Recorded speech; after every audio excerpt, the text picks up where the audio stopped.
Krishna cooking show તમારું સ્વાગત કરું છું। આજે આપણે સરસ મજાના બારડોલીના ફેમસ પ્રખ્યાત ખમણ વઘારીશું। તો અહીંયા જલારામ ખમણના ખમણ છે મારી પાસે। તો અહીંયા આપણે એક કટકો કાચી કેરી અને અડધો કાંદો લઈને તેને ઝીણું ઝીણું સમારી લઈશું। તે કચુંબર પહેલાં આપણે બનાવવાનું છે તેનું સરસ મજાનું। તો તમે આ રીતે કાંદા કેરીનું કચુંબર નહીં બનાવીએ તો અત્યારે ગરમીમાં લૂ ન લાગે એના માટે આ કાંદા કેરીનું કચુંબર બનાવવામાં આવે છે। અમારા અહીંયા બારડોલીમાં ખમણ હાઉસના ખૂબ જ ફેમસ છે ખમણ। તે લોકો જાતે જ બનાવે છે। વર્ષોથી લોકો અહીંયા ખમણ ખાવા માટે પડાપડી કરે છે। તો અહીંયા આપણે અડધો કાંદો પણ ઝીણો સમારી લઈશું। આ રીતે કચુંબર બનાવવાથી ખૂબ જ ટેસ્ટી લાગે છે। ખરેખર બહુ જ ટેસ્ટી બને છે કચુંબર।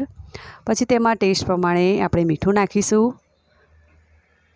ચપટી લાલ મરચું નાખીશું, ચપટી જીરા પાવડર શેકેલો, બધી વસ્તુ નાખીને મિક્સ કરી લઈશું। તો અહીં આપણું કચુંબર તૈયાર થઈ ગયું છે। આ બાજુ લીલા મરચાં અને ધાણા તૈયાર કરેલા છે અને આ બાજુ આપણે વઘાર કરીશું।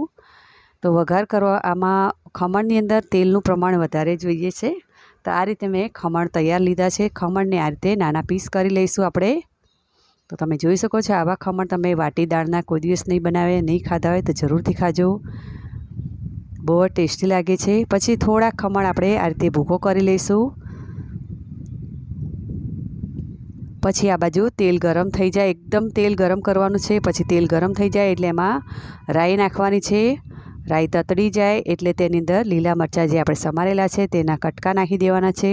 જો તમારે આ રીતે લીલા મરચાંના કટકા ના નાખવા હોય તો વઘારીને લીલા મરચાં પણ આપી શકો છો। તો આપણે ખમણની ઉપર ગરમ ગરમ વઘાર નાખી દેવાનો છે। બહુ જ ટેસ્ટી લાગશે આ ખમણ ખાવામાં, ખૂબ જ મજા આવે છે। તો અહીંયા તમે જરૂરથી આવજો બારડોલી ખાવા।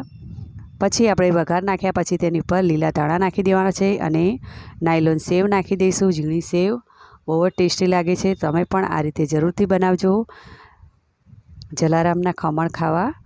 તો સરસ મજાના વઘારેલા ખમણ તૈયાર।